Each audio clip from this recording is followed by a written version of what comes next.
Oh, oh, oh. Tell me why I should believe you. Be quiet. Be quiet. You were not locked out. Locked out. No, I'm Warner. When he gave me, it just showed the video. I apologize. I have no excuse. You know what? I am not going to sit here and try to overtalk you because if you keep interrupting me, you're going to be going with my bailiff. You want to know what? You keep it up. What did I tell you? You think I'm kidding? Do you think I'm kidding? This shameless clown is back in court, still trying to scam his landlord. Now he's spinning a sob story about being locked out of his apartment. Textbook excuse. The kicker? In his very first hearing, he got exposed for lying. And instead of backing down, he's doubling down, as if everyone suddenly forgot. This guy cannot shut up. Every word out of his mouth digs him deeper. Judge Simpson looks like he's fighting the urge to laugh while holding back pure frustration. Honestly, this might be one of the most pathetic and brain-melting court performances I've seen in a long time. Tell me in the comments. Does this guy have more than 7 brain cells? Or is that being generous? Let's break it down and watch Judge Simpson dismantle him piece by piece. Go ahead. What do you want to say? Last time I was here, I was scared, and I lied to you. Okay. I wasn't honest. I went through this with Mr. McLaughlin, and I didn't know. When they wouldn't let me into my place. So I took the money. Both sets of money? Huh? Both sets? I took the money. Because I had no place to go. And I didn't know what to do. And I had medications and I was out on the street having no family and friends. And he kept pressuring me to move out so that someone else would move in. And he kept sending me emails and texts that my security deposit was going down. I really didn't know what to do. And being not able to get back to my place where my stuff is, I was scared. I truly was. And I didn't want to admit that I was afraid or nothing like that. You know, I thought it might make me seem like I'm weak or something like that. I found out that makes me seem like I'm weak by not being honest. And I apologize. Please forgive me. So you voluntarily surrendered the apartment? No, I didn't surrender the apartment. No, I couldn't get back in. They had already locked the doors. I couldn't get in. They're standing there. I couldn't get in. So what are you claiming you lied about? I accepted the $400. Which $400? There's only one. Well, no. My understanding is there's 2 $400. That's what they're trying to say. Okay, so which $400 did you lie about? A video that they have showing them giving me $400. This video from Mr. McLaughlin's agent. Yeah, you took that $400. Yeah. They came down the bottom of the stairs and they gave it to me. Okay. I didn't want it, but. Well, hold on a second. Hold on, Mr. Daniels. So you took that $400, and that was the $400 where you agreed to surrender the unit. No, I didn't agree to surrender anything. Then why were you getting the $400? He told me, Jim said, "Girl, listen, you might as well, have a place to stay in." And I agreed with him, the gentleman won't have me one. And I'm like, I'm not signing anything. That's wrong. He's like, yeah. You say, I don't understand. Well, so I was frightened. Daniels? Yes, sir. There's this meeting that takes place. Yes, sir. You're given $400. Yes, sir. Why did they give you the $400 if it wasn't to relinquish possession of it? I wasn't relinquishing possession. Okay. I never agreed to it. Okay. All right. Then why did you take the $400? I didn't know what to do. I had no place to go. What do you mean you didn't know what to do? I had no place to go. And I don't want to stay on the streets. Mr. Daniel. Yes, sir. What you're saying, it doesn't make any sense. So, you need to start telling the truth. I took it because I didn't have no place to go. I didn't have no money to get food to eat. I had medications that I had to have. And Mr. Daniel, you had a place. They said, so here's what you told me. The door was locked. I was locked out. I didn't have the keys to the place. The locks were changed. I had no way of getting in. And if you show the video properly, even the front door was boarded shut. It was X across with wood. I couldn't get in. The locks were changing all that. I come around to the back, and there they are standing at the back door. And I'm like, listen, let me in. And they're like, no. And I, it's like, I panicked, I was scared, it's like, no excuse. I do a lot of mental illnesses, mental things, and I thought that they were all coming at me anyway. They had broken into my home while staying there, and the tenants that stayed there, I told Mr. McLaughlin, he's like, so what you want me to do? And I was afraid, honestly. But I was afraid that I was afraid that I would react in a way that I wasn't supposed to. I didn't know what to do, honestly. I didn't. Truthfully, I didn't know what to do. And not thinking properly, and thinking that I would be smarter than them, accepting it and still coming to report against them for what they've done. That's why I called. I've been truly, at the time, everything was happening. I was panicking and didn't want to go through it. Didn't want to go on the streets. Didn't know what's happening. And they offered money, and I said, okay. I thought I was being smart. I apologize. This guy is pure comedy and chaos fused into one disaster. He will not stop rambling. He's apologizing for lying while spewing even more lies in the exact same breath. Then he apologizes for interrupting while interrupting. It's like he doesn't even realize his own words are canceling each other out in real time. Meanwhile, Judge Simpson is just sitting there in dead silence, waiting for this train wreck to run out of steam. You can practically see it on his face. He's not even in the courtroom anymore. He's mentally checked out, probably deciding between a burger or a salad for lunch. And the defendant? He's acting like he smoked his excuses before showing up. The way he talks in circles feels like watching a video game character glitch on repeat. Honestly, this guy isn't just losing, he's straight up giving NPC energy. Tell me in the comments. Have you ever seen anyone ramble this hard in court? Because this man just set the gold standard for courtroom nonsense. I didn't know what I was doing. I was very scared. I was trying to be able to come here and tell what they were doing to me that was wrong. Because I was already locked out. The locks were already changed. I thought I was smart. I did. I apologize.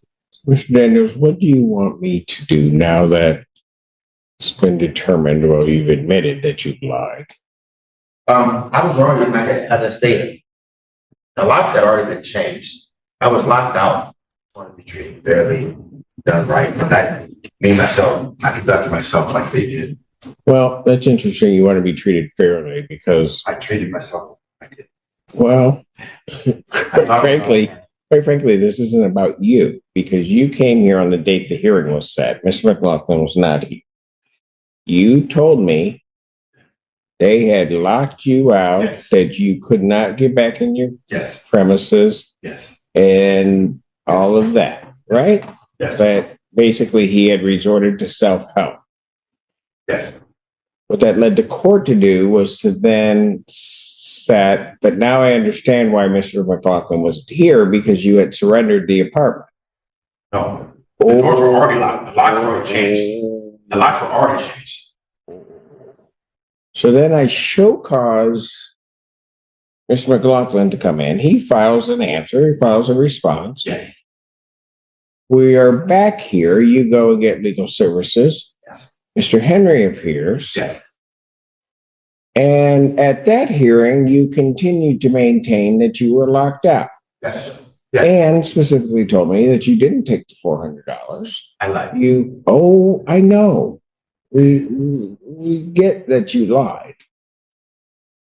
But that you didn't take the $400, that they locked you out, that then there wasn't this period in time afterwards. Yes. They You changed the got law. community mental health because of that to put you up. Yes. So other monies got paid on your behalf. Yes. They did change the locks on the door, Your Honor. I couldn't get in. The locks were changed. I couldn't get in. Tell me why I should believe you. Truly, Your Honor. Not telling you the first time it came here, you shouldn't. I shouldn't believe anything you are telling me. I do not believe. I understand, but I couldn't go on, after, sit back praying and think about it. And you've been honest with me, you've been fair with me all the time. And I couldn't What I do. tell you no lies. And I had to come tell you today and let you know that. I was just afraid, Your Honor. I was Afraid of what? I don't know, everything. I was locked out and the locks have changed already when they gave me the money. They're already changed. I'm locked out. And I thought I was based, I don't know. I'm supposed to have a stupid. I won't say anything else, that might say what else can I say.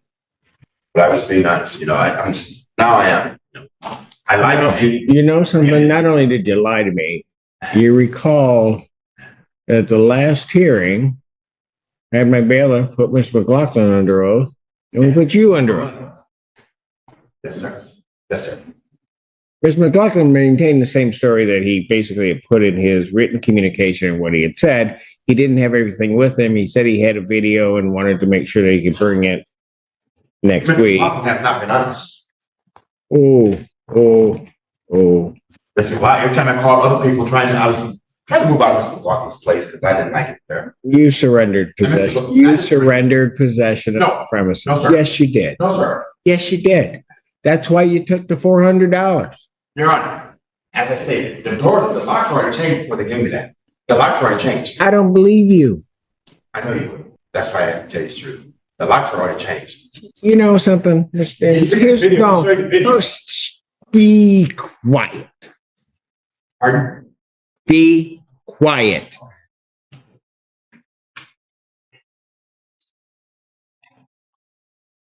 You lied to this court when you came here, caused me to file an order to show cause, got Mr. McLaughlin in. Mr. McLaughlin had to file an answer to it, find all of that information, do all of that. You go to legal services, they in good faith, Mr. Henry decides to represent you because you're saying that you've been locked out of the premises. We get here, for the second time that you've been here, Mr. McLaughlin was only here the one time, but we all get here, put you under oath, you give me your story, the story you give me, you lied. Now, in that same time, you are also lying to Community Mental Health, who is paying to put you up as though you had been locked out. You were not locked out. I was locked out. No, Honestly, you weren't. when he gave me, if you show the video, I go up the stairs. I'm beating on the door to get in. And I said to the gentleman, now they give me $400. The locks are already changed. If that were the truth, yeah. then why wouldn't you have told me that you got the $400? I'm just saying that I took it, because I had no place to go. Why would you? I apologize. I have no excuse. I have no excuse. Your story just keeps changing. Your story keeps changing. I was hungry last year, and I had medication stuff that I didn't have, and I had no place to go. I had no family friends. That's what I was saying. I had no place to go. As he shows the video, I come the door's already locked. The locks already changed. They've already changed the locks. The locks already changed. And that gentleman come down and give me $400. The locks already changed on the door. I couldn't get in. Go ahead, you tell me everything you want to tell me. That's all. Because I don't want you to ever say I didn't give you a chance to tell me. I told you everything. The locks were already changed on the door. When he came down, he gave me the $400, sir. And I don't believe you. And I took it. And I don't believe you. I think that what happened here is you took the $400, voluntarily moved, which also then makes sense with what Mr. McLaughlin was saying and what he has in writing, that he agreed You know what? I am not going to sit here and try to overtalk you because if you keep interrupting me, you're going to be going with my bailiff. Am I clear? Yes, sir. I'm not in an aggressive position. I'm not being that way. So I'll leave it if you want me to.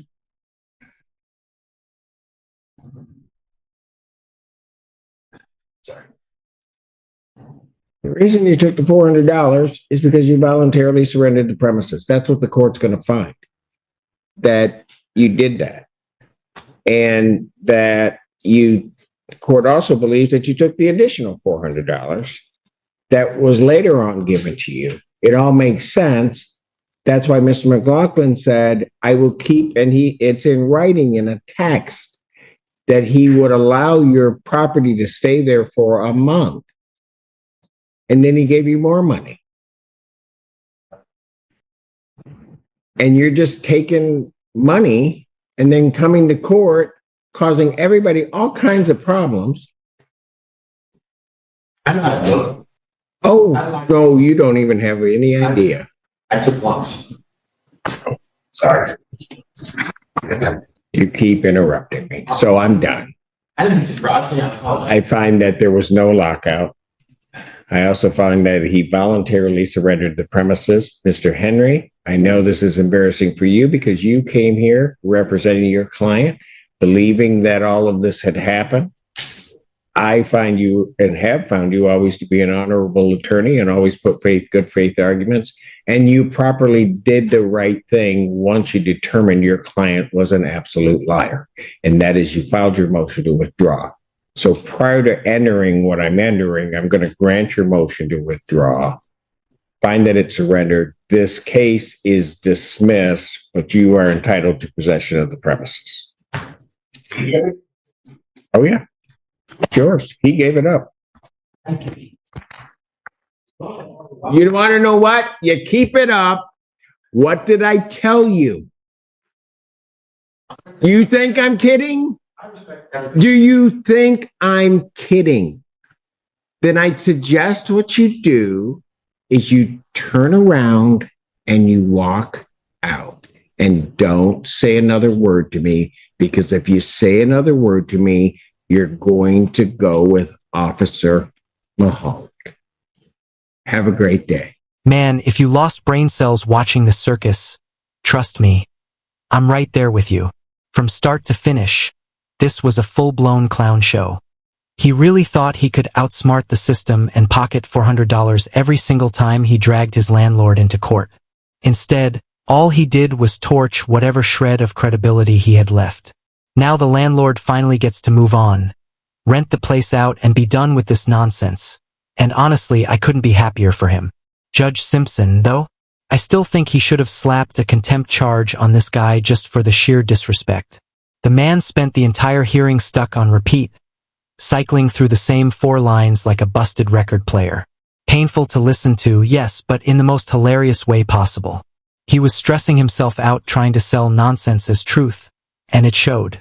And let's be real. If anyone was keeping track of how many times he shouted, they changed the locks. I swear it had to be over 20. Minimum. But anyway, thank you guys for sticking with me through this chaos. I appreciate every one of you. Don't forget to like, subscribe, and drop a comment below. It really helps the channel, and I can't wait to hear your takes on this train wreck.